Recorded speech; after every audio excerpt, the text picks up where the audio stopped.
I am Joyce from IISc Bangalore, and I have one question for you today. Have you ever had a deja vu? I'm sure you've not had one where the contestant is not even on stage. But trust me, I'm right here, seated amongst you in the audience, for good reason. You see, my PhD delves into a disease that is so deadly, it's the second leading cause of death worldwide. It shares the stage with nobody.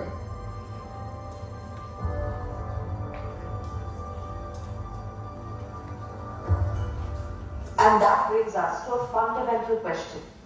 How does cancer even start? Our body is comprised of a trillion different specialized cells, each governing a particular function. Now, just like I was sitting amidst the audience this entire time, and I'm probably standing up now and walking to the stage, cancer cells also arise in a healthy environment among normal cells. 1 in 7. And what makes them cancerous? 1 in 7 deaths worldwide is because of cancer. 1 in 3 people will develop cancer. How many of you know somebody who's fighting, fought, lost or survived this disease? That's my statistics. How does cancer even start? How many of you came by car today? Okay, let's take an example of a car. There are 3 things that the driver controls when driving. The A, B and C. What's it? A, B, C, great. A, accelerator, tells the car to move. Brake tells it to stop. And the clutch lets you maneuver through different gears without mistake. Now imagine, I have damaged the brakes, I have damaged the clutch, and I have kept the accelerator on in full speed.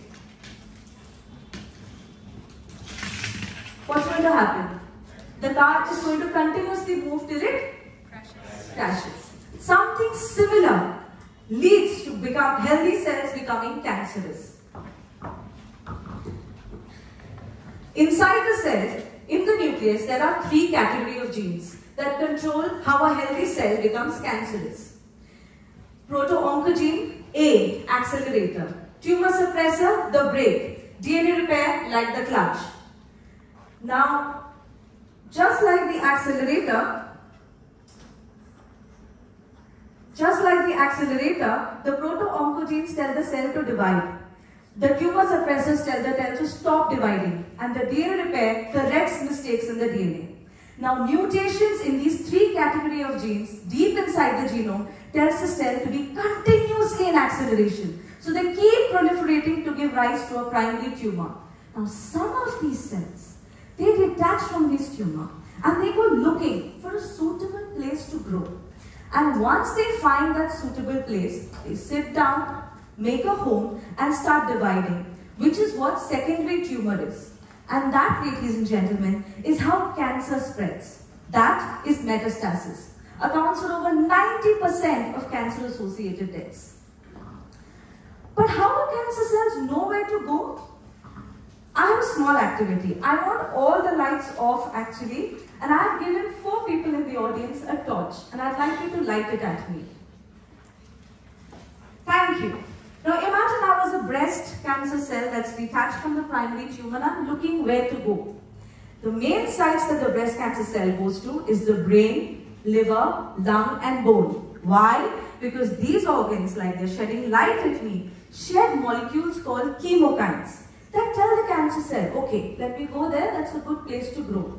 And once it gets comfortable, it sits and expands, just like I did when I discovered Swiggy.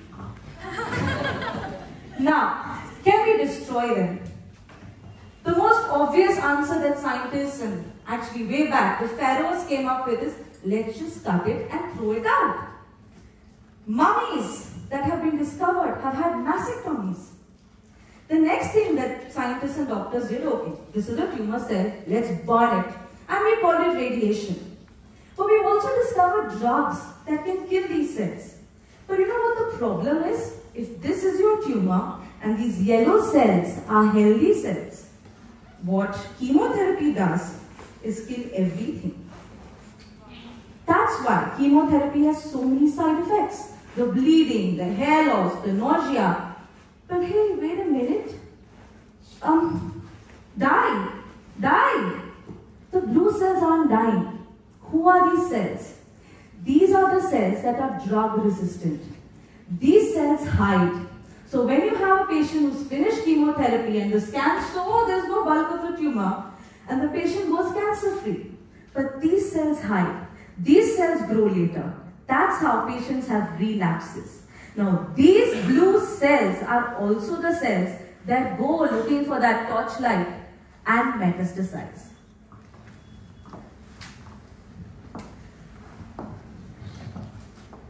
Now, if there was a way in which we could ask these circulating tumor cells to just stop.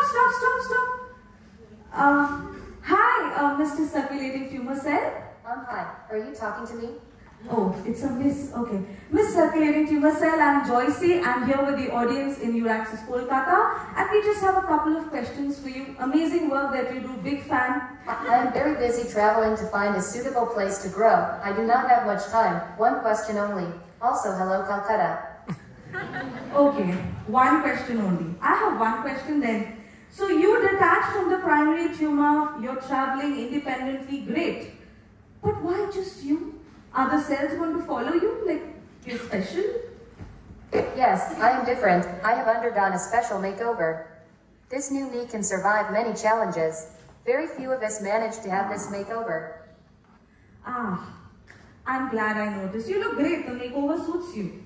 But can you tell me more? What is this makeover? Why is it letting you travel? Why only you? Why are you drug resistant? Time's up. The answer lies in history. Catch me if you can. Ta-ta. Well, if it was only that easy for scientists to catch hold of circulating tumor cells and ask them these questions. Now we kept thinking, the answer lies in history. Cells that are attached now get up, start moving, find a suitable place, sit down, grow and expand. Has this happened before? That's when scientists who looked at this process realized, Deja vu. We've seen this before. Not yesterday, not a few years ago, not during the first Euraxess science slam, but way before when you were in mommy's tummy. So 5 weeks in, when you were in mommy's tummy, is when your first heartbeat sets in. Now for that to happen, there is a marvelous process that's happening inside. That's called the big change, the EMT. Now the E here is epithelial cells. These cells are the sticky cells, the cells that Karan Johar actors are like big family, all connected to each other, having a basement membrane. They don't like to move. But some of these cells in the 5th week of development start changing. They're becoming the Shah Rukh Khan in Kabhi Khushi Kabhi Gum, who now wants to go to London. And these cells, these mesenchymal cells, the M of EMT, can now travel. And this process happens when you are in mommy's tummy so that you can grow up to have a heart that loves, a brain that lets you think, a kidney that lets you pee, and even your guts. EMT happened, that's why we are us. Now, as you can imagine, the entire process is switched off in adult cells. But cancer cells, the genius of it, they managed to figure out a way to turn this process on and then become mesenchymal and then go away and spread. And this confused scientists all over the world. Arey baapre, how did cancer cells take our own developmental pathway and use it against us? You're literally bringing back my past and using it against me. We found some answers when we were looking into this process, and we found one molecule called AMPK. And what AMPK does is it literally goes and wakes up a sleeping twist. Now twist is one of the factors that brings about EMT. Now this sleep deprived twist gets up and then by habit switches on the EMT. It doesn't know it's in a cancer cell. It just knows its job. So what we set out to do, and that is the twist in my story. What we set out to do is how is AMPK impacting twist in cancer? We found in cancer cells, using breast cancer as a model, that the twist shown here in green spreads all over the place. So if AMPK is impaired, twist doesn't know where to go. It doesn't know it has to stay inside the nucleus, so it spreads all over. Now this was our novel discovery. But then we asked, wait, twist is coming from development. The process ANT coming from development. AMPK discovered for the first time in cancer. Is AMPK also there in development? Can I find a cure to this process in development?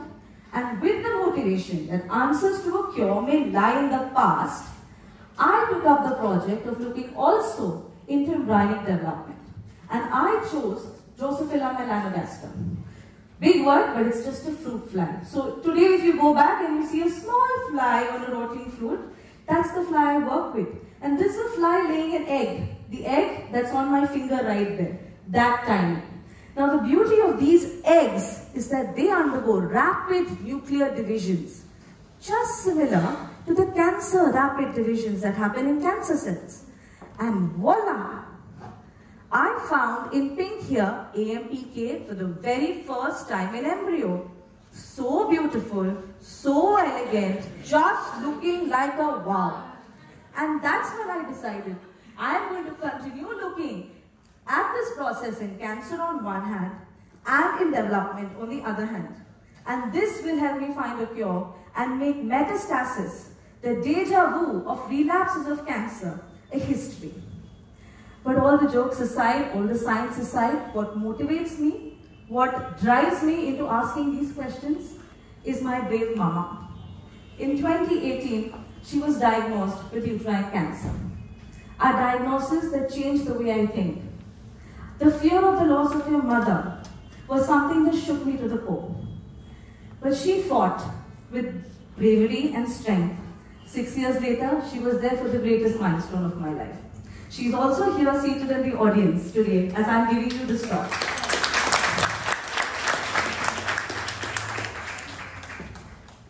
But then, I know about tumor relapses.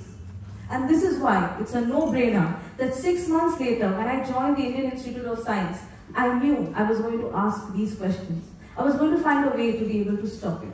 And I have an ending with a few lines for everybody who is fighting, who has fought this disease. It was an ordinary day when I first felt your presence. A lump, so cold, so new, so foreign, and healthy, so I brushed it off in silly ignorance. But a few days later, the symptoms began. The bleeding, the nausea, the pain. To the doctors I ran. The syringes, the biopsies, the MRIs and the X-rays, they were finding a way, they were chopping away to destroy you one day. And they told me, ma'am, sit down. Be brave. You have cancer. But we will fight it in every way. So the fight began. My body was weak. But my grit, strong. The fight began, it was intense and it didn't matter. The hair loss, the bleeding, the nausea, the chemotherapy wheels. I fought on, I did not yield. And finally, months later, the doctors told me, ma'am, look, the cancer is gone. I breathed again, I lived again. People applauded me for my bravery, for that pain. I learned to love, laugh, create and travel new lanes, and I forgot everything about the cancerous thing. But a few months later, I shivered when I felt you. You dodged the treatment. You hid and you grew. But now, I've fought you once. I'm a seasoned player, I assure you, because I have hundreds of doctors and scientists fighting with me to end this metastatic deja vu. Thank you.